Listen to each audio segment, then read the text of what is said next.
Assalamualaikum warahmatullahi wabarakatuh. Selamat sore teman-teman dari PKN. Hari ini materi kita adalah tentang wawasan Nusantara sebagai geopolitik Indonesia. Ini adalah bab terakhir kita sebelum kita UAS. Baik, saya harap teman-teman nanti bisa menyalin dan merangkum apa yang Missouri sampaikan di PowerPoint ini. Oke, sebagai pendahuluan, wawasan Nusantara seringkali kita dapatkan ketika kita ospek ya, atau masa orientasi siswa ketika kita SMP dan juga SMA. Kenapa wawasan Nusantara itu harus diberikan di awal kita mau belajar? Karena wawasan Nusantara itu sebenarnya sudah ada sejak setelah kemerdekaan. Namun tidak ada istilah yang bisa dipakai atau yang cocok untuk menggantikan yang namanya wawasan Nusantara. Intinya, ketika kita belajar wawasan Nusantara itu, kita akan menjadi satu Indonesia. Tidak ada perbedaan suku, bahasa, maupun agama. Apalagi tentang ras ya, tidak boleh terjadi. Jadi di awal itu, wawasan Nusantara itu sudah dipakai sejak tahun 1957 di sebuah konsepsi kepulauan. Di situ sudah dibahas bahwasannya kita itu sebenarnya adalah menjadi satu. Laut itu bukan memisahkan, tapi justru menyatukan. Kemudian pengembangan kekuasaan dan pertahanan keamanan yang terpadu itu sudah ada sejak tahun 57. Kemudian berkembang pada tahun 66 dalam seminar keamanan itu telah dipakai istilah wawasan Nusantara tapi terbagi menjadi 3 ya. Untuk yang pertama adalah wawasan benua, itu diprakarsai oleh Angkatan Darat, Bahari, Angkatan Laut, dan yang ketiga adalah wawasan Dirgantara. Nanti akan kita bahas di bawah ya. Oke, sehingga pada tahun 73 wawasan Nusantara akhirnya dipakai sebagai wawasan pembangunan yang nanti akan sinkron dengan tujuan pembangunan Indonesia. Perumusnya pada waktu itu adalah MPR. Oke, kita langsung ke pengertian ya. Seperti yang tadi Misu sampaikan, wawasan Nusantara itu adalah dari kata satu hal ya, karena kita satu jiwa Indonesia. Sehingga diartikan adalah cara pandang bangsa Indonesia yang telah menegara tentang diri dan lingkungannya yang didasarkan pada satu ideologi Pancasila dan Konstitusi Undang-Undang Dasar Negara Republik Indonesia 1945 berdasarkan sejarah, karena kita satu sejarah. Istilah orang Jawa adalah pernah soro bareng, dan lingkungan alamnya. Kalau kita membicarakan lingkungan alam berarti kita ngomongin tentang geografis. Oke, seperti tadi, dulu ada 3 wawasan berdasarkan benua, angkatan darat, bahari, laut, dan wawasan dirgantara atau udara. Dulu dipisah-pisah. Sehingga pada tahun 73 barulah muncul yang namanya wawasan Nusantara. Berikutnya adalah tentang tujuan pembangunan yang juga dikenal sebagai wawasan Nusantara. 1 adalah kesatuan politik. Kesatuan politik ini sebenarnya artinya banyak ya. Yang penting adalah perwujudan Kepulauan Nusantara itu sebagai satu kesatuan politik.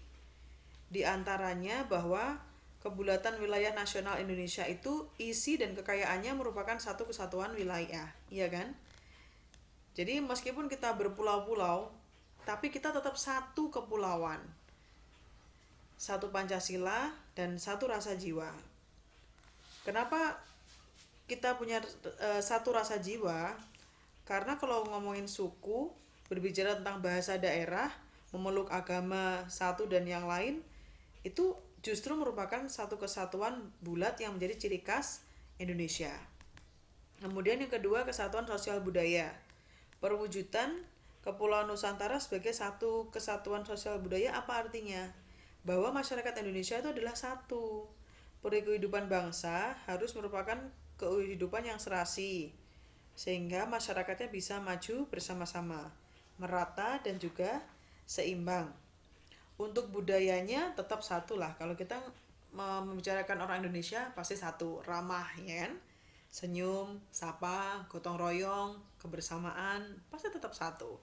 Meskipun kulitnya beda, wajahnya beda, hidung matanya beda, tapi kita tetap satu Indonesia.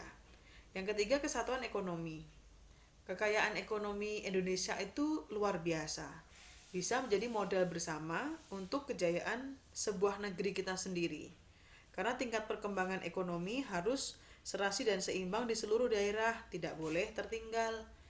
Maka dari itu, sekarang adalah perbaikan jangka panjangnya. Kalau dulu harga BBM di sini katakan 7,5, di tempat lain bisa 25.000.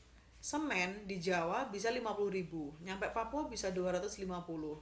Namun lambat laun karena kita akan melakukan pemerataan, infrastruktur diperbaharui, semoga ekonomi Indonesia juga akan segera merata. Kemudian yang keempat adalah pertahanan keamanan. Ini loh jiwanya Indonesia itu. Kalau satu pulau terancam, satu daerah pada hakikatnya merupakan ancaman untuk seluruh bangsa. Kita pasti siap untuk membela.